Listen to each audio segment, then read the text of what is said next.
লিডুত বৃহৎ পৰিমাণৰ drugs racket আটক কৰা হৈছে। লিডুত আছাম ৰাইফলছ আৰু লিডু আৰক্ষীৰ যৌথ অভিযানত এক বৃহৎ ড্ৰাগছ সৰবৰাহকাৰী চক্ৰক আটক কৰা হৈছে।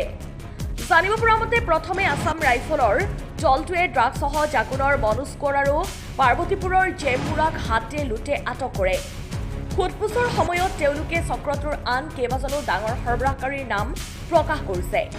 ইয়াৰ পিছত সুৰক্ষা বাহিনীয়ে এক কৌশলগত পৰিকল্পনাৰ জৰিয়তে ধৃত দুয়োজনৰ দ্বাৰা পুনৰ ড্ৰাগছ অনাবলৈ কয়।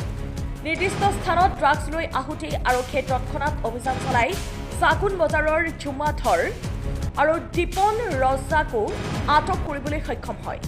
আৰক্ষীয়ে মুঠ 45 গ্ৰাম ড্ৰাগছ জব্দ কৰাৰ লগতে AS23AM6708 নম্বৰৰ টাটা নেক্সন গাড়ী আৰু এখন বাজাজ পালচাৰ বাইকো জব্দ কৰে। আৰক্ষীৰ মতে জব্দ কৰা ড্ৰাগছখিনিৰ বজাৰৰ মূল্য প্ৰায় 5 লাখ টকাৰো অধিক।